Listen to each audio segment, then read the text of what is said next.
ನಮಸ್ಕಾರ ಸ್ನೇಹಿತರೆ, ನಾನು ಪುಷ್ಪ. ನಾವು ಮನೆಯಲ್ಲಿ ವೇಸ್ಟ್ ಅಂತ ಹೇಳಿ ಬಿಸಾಕುವ ವಸ್ತುಗಳನ್ನು ನಾವು ಉಪಯೋಗ ಮಾಡಿಕೊಳ್ಳೋ ರೀತಿಯಲ್ಲಿ ಹೇಗೆ ಅದನ್ನು ಬಳಸ್ಕೊಳ್ಬೇಕು, ಜೊತೆಗೆ ಕೆಲವೊಂದು ವಸ್ತುಗಳಿಂದ ನಾವು ನಮ್ಮ ಕೆಲಸವನ್ನು ಈಸಿಯಾಗಿ ಮಾಡಿಕೊಂಡು ಸಮಯದ ಉಳಿತಾಯವನ್ನು ಹೇಗೆ ಮಾಡ್ಕೊಳ್ಬೋದು ಅಂತ ಹೇಳಿ ಇವತ್ತಿನ ವಿಡಿಯೋದಲ್ಲಿ ನೋಡ್ತಾ ಹೋಗೋಣ ಬನ್ನಿ. ಹೊಸದಾಗಿ ನಮ್ಮ ಚಾನಲನ್ನು ನೋಡ್ತಾ ಇರೋರು ದಯಮಾಡಿ ಚಾನಲನ್ನು ಸಬ್ಸ್ಕ್ರೈಬ್ ಮಾಡ್ಕೊಳ್ಳಿ. ಹಾಗೆ ಪಕ್ಕದಲ್ಲಿರುವಂತಹ ಬೆಲ್ಲೈಕಾನನ್ನು ಕ್ಲಿಕ್ ಮಾಡಿ. ಇದರಿಂದ ನಾನು ಮಾಡೋ ವಿಡಿಯೋಗಳ ನೋಟಿಫಿಕೇಷನ್ ಮೊದಲು ಬಂದು ನಿಮಗೆ ತಲುಪುತ್ತೆ. ಬನ್ನಿ ಹಾಗಿದ್ದು ವಿಡಿಯೋವನ್ನು ಶುರು ಮಾಡೋಣ.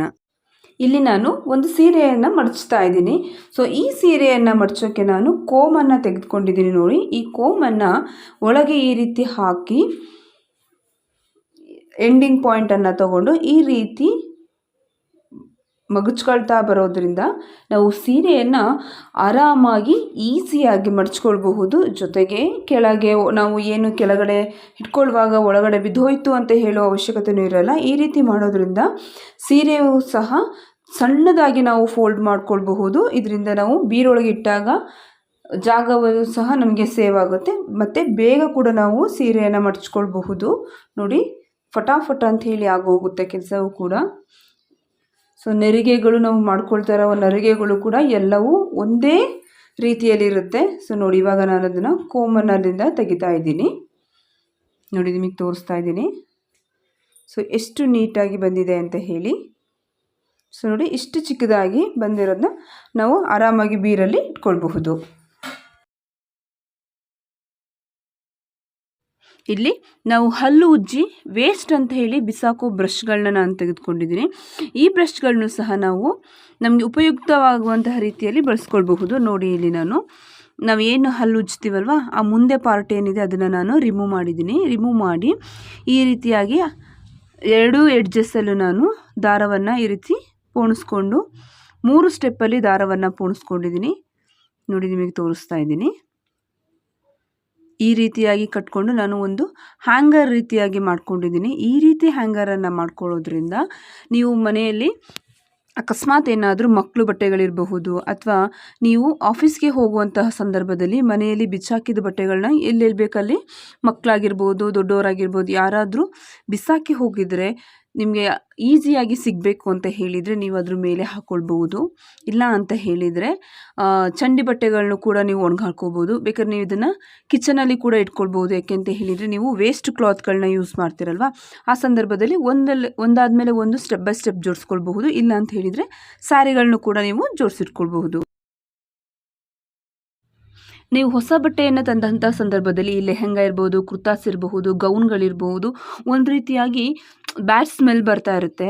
ಇಲ್ಲ ಅಂತ ಹೇಳಿದರೆ ಮಳೆಗಾಲದಲ್ಲೂ ಅಷ್ಟೇ ಚೆನ್ನಾಗಿ ಬಟ್ಟೆಗಳು ಒಣಗಿಲ್ಲ ಅಂತ ಹೇಳಿದ್ರೂ ಕೂಡ ಒಂದು ರೀತಿ ಕೆಟ್ಟ ಸ್ಮೆಲ್ ಬರೋಕ್ಕೆ ಶುರುವಾಗುತ್ತೆ. ಹಾಗಿದ್ದಾಗ ನೀವೇನು ಮಾಡಬೇಕು ಅಂತ ಹೇಳಿದರೆ, ಒಂದು ಟಿಶ್ಯೂ ಪೇಪರನ್ನು ತೆಗೆದುಕೊಳ್ಳಿ. ಅದಕ್ಕೆ ನೀವು ಯೂಸ್ ಮಾಡುವಂತಹ ಪೌಡರನ್ನು ಹಾಕ್ಕೊಳ್ಳಿ. ಟಾಲ್ಕಮ್ ಪೌಡರ್ ನೀವು ಯಾವ್ದು ಬೇಕಾದರೂ ಯೂಸ್ ಮಾಡ್ಕೋಬೋದು. ಆ ಪೌಡರನ್ನು ಹಾಕಿ ಅದಕ್ಕೆ 1-2 ಹನಿಯಾಗುವಷ್ಟು ಕಂಫರ್ಟನ್ನು ಆ್ಯಡ್ ಮಾಡ್ಕೊಳ್ಳಿ. ಕಂಫರ್ಟನ್ನು ಹಾಕಿ ನೀಟಾಗಿ ಮಿಕ್ಸ್ ಮಾಡ್ಕೊಳ್ಳಿ. ಸೊ ಇದನ್ನು ನೀವು ನೀಟಾಗಿ ಮಿಕ್ಸ್ ಮಾಡಿ ಫೋಲ್ಡ್ ಮಾಡ್ಕೊಳ್ಳಿ. ಟಿಶ್ಯೂ ಪೇಪರ್ನ ಫೋಲ್ಡ್ ಮಾಡಿ ಬಟ್ಟೆಯಲ್ಲಿ ನೀವು ಮಧ್ಯಭಾಗದಲ್ಲಿ ಇಟ್ಟು ಬಟ್ಟೆಯನ್ನು ಫೋಲ್ಡ್ ಮಾಡೋದ್ರಿಂದ ಬಟ್ಟೆಯಲ್ಲಿರುವಂತಹ ಬ್ಯಾಡ್ ಸ್ಮೆಲ್ಲನ್ನು ನೀವು ಕಡಿಮೆ ಮಾಡ್ಕೊಳ್ಬಹುದು. ಬೇಕಿದ್ರೆ ಇದನ್ನು ನೀವು ನಿಮ್ಮ ಕಿಚನ್ನಲ್ಲಿ ಮತ್ತು ಬಾತ್ರೂಮ್ ಮತ್ತು ಟಾಯ್ಲೆಟ್ ರೂಮ್ಗಳಲ್ಲೂ ಕೂಡ ನೀವು ಇಟ್ಕೊಳ್ಬೋದು. ಯಾಕಂತ ಹೇಳಿದರೆ ಟಾಯ್ಲೆಟ್ ಬಾತ್ರೂಮ್ಗಳೆಲ್ಲ ಒಂದು ರೀತಿ ಸ್ಮೆಲ್ ಬರ್ತಾ ಇರುತ್ತೆ. ಸೊ ನೀವು ಈ ರೀತಿ ಪೌಡರ್ ಮತ್ತು ಕಂಫರ್ಟನ್ನು ಯೂಸ್ ಮಾಡಿ ಇಡೋದ್ರಿಂದ ಒಂದು ರೀತಿಯ ಒಳ್ಳೆ ಪರಿಮಳ ಬರುತ್ತೆ. ಸೊ ಇದನ್ನು ನೀವು ಬಾತ್ರೂಮ್ ಮತ್ತು ಕಿಚನ್ಗಳಲ್ಲಿ ವಾರಕ್ಕೊಮ್ಮೆ ಅದು ನೀವು ಚೇಂಜ್ ಮಾಡ್ಕೊಳ್ಳಿ.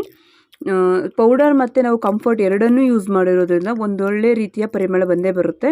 ಸೊ ಇದು ಬಟ್ಟೆ ಮಧ್ಯದಲ್ಲಿ ಇಟ್ಟು ನೀವು ಈ ರೀತಿ ಫೋಲ್ಡ್ ಮಾಡ್ಕೊಳ್ಳಿ. ನೀವು ಇದನ್ನು ಸೀರೆಗೂ ಕೂಡ ಬೇಕಿದೆ ಇದನ್ನು ಟ್ರೈ ಮಾಡಬಹುದು.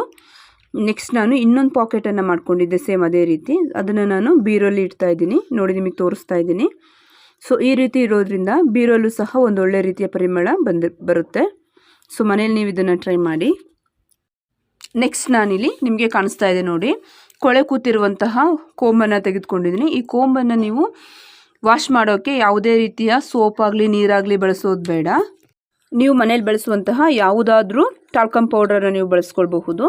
ನೋಡಿ, ಅದನ್ನು ಈ ರೀತಿಯಾಗಿ ಕೋಂಬ್ ಮೇಲೆ ಉದುರಿಸಿ ನಾನು ಏನು ಆಗ್ಲಿಕ್ಕೆ ತೋರಿಸಿದ್ನಲ್ವ ಕಟ್ ಮಾಡಿರುವಂತಹ ಬ್ರಷ್ ಏನಿತ್ತು ಆ ಬ್ರಷಿಂದನೇ ನಾನು ಈ ರೀತಿ ನೀಟಾಗಿ ಉಜ್ಕೊಳ್ತಾ ಇದ್ದೀನಿ. ನೋಡಿ ನಿಮಗೆ ಕಾಣಿಸ್ತಾ ಇದೆ. ತುಂಬ ನೀವೇನು ರಫಾಗಿ ಉಜ್ಜೋದೇನು ಬೇಡ, ಜಸ್ಟ್ ಪೌಡರ್ ಹೋಗೋ ರೀತಿ ನೀವು ಈ ರೀತಿ ಮಾಡಿಕೊಂಡ್ರೆ ಸಾಕು, ನೀಟಾಗಿ ಅದು ಕ್ಲೀನ್ ಆಗುತ್ತೆ. ನೋಡಿ ನಿಮಗೆ ನಾನು ತೋರಿಸ್ತಾ ಇದ್ದೀನಿ. ಸೊ ಇದನ್ನು ನೀವು ಬ್ರಷ್ ಮಾಡಬೇಕು ಅಂತ ಹೇಳಿ ಸೋಪ್ ಹಾಕಿ ನೀರು ಹಾಕಿ ಉಜ್ಜೋ ಅವಶ್ಯಕತೆ ಇಲ್ಲ. ನೋಡಿ ಆರಾಮಾಗಿ ನೀವು ಪೌಡರನ್ನು ಹಾಕಿ ನೀಟಾಗಿ ನೀವು ಇದನ್ನ ವಾಶ್ ಮಾಡ್ಕೊಳ್ಬಹುದು. ಕೆಲಸವನ್ನು ನೀವು ಬೇಕಿದ್ರೆ ಮಕ್ಕಳಿಗೆ ಪಾಠವನ್ನು ಹೇಳ್ಕೊಳ್ತಾ ಅಥವಾ ಟಿ ವಿ ನೋಡ್ತಾ ಅಥವಾ ಫೋನಲ್ಲಿ ಮಾತಾಡ್ತಾ ಬೇಕಾದರೆ ನೀವು ಆರಾಮಾಗಿ ಮಾಡ್ಕೊಳ್ಬಹುದು. ನೋಡಿ ನೀಟಾಗಿ ನೀವು ಕ್ಲೀನ್ ಮಾಡ್ಕೊಳ್ಬಹುದು. ಪುನಃ ನೀವು ಬೇಕಾದ್ರೆ ಅದೇ ಪೌಡರನ್ನು ವಾಪಸ್ ತಗೊಂಡು ನೀಟಾಗಿ ನೀವು ಈ ರೀತಿ ಬ್ರಷ್ ಮಾಡ್ಕೊಳ್ತಾ ಬನ್ನಿ. ಕೋಮ್ ತುಂಬಾ ನೀಟಾಗುತ್ತೆ. ಇದು ಮನೆಯಲ್ಲಿ ನೀವು ಬೇಕಿದ್ರೆ ಸಾಮಾನ್ಯವಾಗಿ ಯಾರಾದರೂ ಇರಬಹುದು, ಈ ಬ್ಲ್ಯಾಕ್ ಮೆಹಂದಿ ಎಲ್ಲ ಹಾಕಿದಾಗ ಕೋಮ್ಗಳಲ್ಲಿ ತುಂಬಾ ಕಪ್ಪುಗೆ ಕೊಳೆ ತುಂಬಾ ಅಂಟಿರುತ್ತೆ. ಸೊ ಆವಾಗ ಬೇಕಾದ್ರೆ ನೀವು ಈ ಟ್ರಿಕ್ಸನ್ನು ತುಂಬ ಈಸಿಯಾಗಿ ಟ್ರೈ ಮಾಡಬಹುದು. ನೋಡಿ ನಾನಿಲ್ಲಿ ಮೆಹಂದಿ ಹಾಕಿರುವಂತಹ ಕೋಮನ್ನು ತೋರಿಸ್ತಾ ಇದ್ದೀನಿ.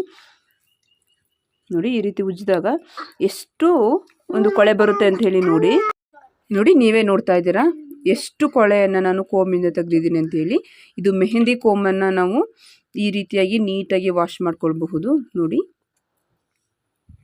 ಇವತ್ತಿನ ಟಿಪ್ ಇಷ್ಟ ಆಗಿದ್ರೆ ಹಾಗೆ ಒಂದು ಲೈಕ್ ಕೊಡಿ, ಹೇಗಿತ್ತು ಅಂತ ಹೇಳಿ ಕಮೆಂಟ್ ಮಾಡಿ. ಹೊಸದಾಗಿ ನೋಡ್ತಾ ಇರೋರು ಚಾನಲನ್ನು ಸಬ್ಸ್ಕ್ರೈಬ್ ಮಾಡ್ಕೊಳ್ಳಿ. ಮುಂದಿನ ವಿಡಿಯೋದಲ್ಲಿ ಸಿಗ್ತೀನಿ. ನಮಸ್ಕಾರ.